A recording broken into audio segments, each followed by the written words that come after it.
money where your mouth is.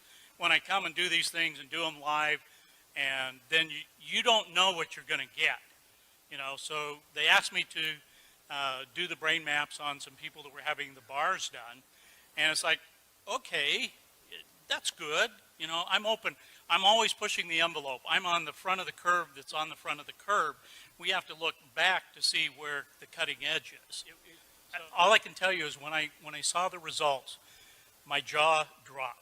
I was so astounded. And you got to remember, I've been doing this for 16 years. I have seen brains of every kind and all different kinds of conditions. This is the very first time that I've ever seen a brain do what we are about to show you. I mean, I was blown away. It takes a lot to blow me away. This blew me away. So why don't you tell them? Okay, so we didn't mention yesterday that one of the things we do is called bars, and it's 32 points on the head that are designed basically to delete file on your computer bank so that you can create a change in any way you want.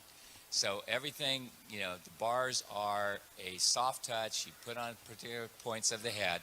These release the thoughts, feelings, emotions, considerations, and attitudes you've stored in any lifetime. And the end result is, you know, worst case scenario, your whole life changes. Best case scenario, you feel like you had a great massage. So. We have several different databases, ways that we can look at this information, and that adds a level of credibility and reliability. And so I'm going to show you all the different ways that we measure this. So we take an EEG, we put the cap on their head, and we measured all 19 electrodes. We did eyes closed, brain on task. Then they did the bars, and then we did it again right immediately after. Put the cap back on their head, measured eyes closed, brain on task. And I'm going to show you what happened. This is a normal brain map. And so this one is before.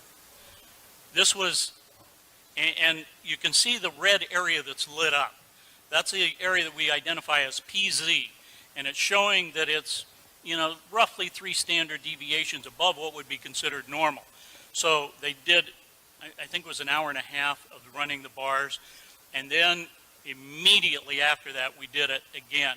And here's what it looks like.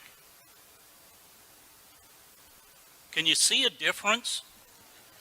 Yeah, all right. So this was one measure that we were able to look at. Let's take another glance at something. It's called S-Loretta, and that stands for Scientific Low-Resolution Electromagnetic Tomography. But forget about that. Here's what it looks like.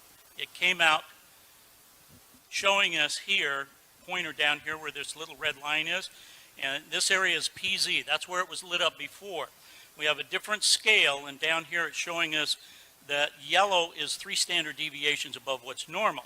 Well, we know it's at 2.7 hertz. It's in the delta range, so it's a low frequency, but down here it says it's 4.97.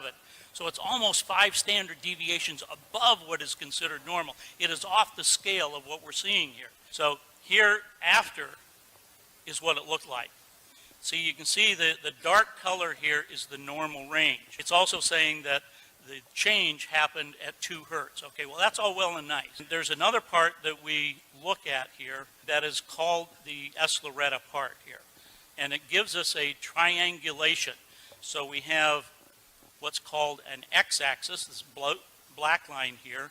Then the one pointing up in the air is a y-axis, and then we have a z-axis. So we get this triangulation. It's showing us exactly where. And you see this stuff here in the back of the brain? Well, that's PZ. That's where you just saw, you know, it all lit up. So here's the after. It's gone. It's gone. This doesn't happen in my world of measuring brains. Not in a matter of a few minutes. Now,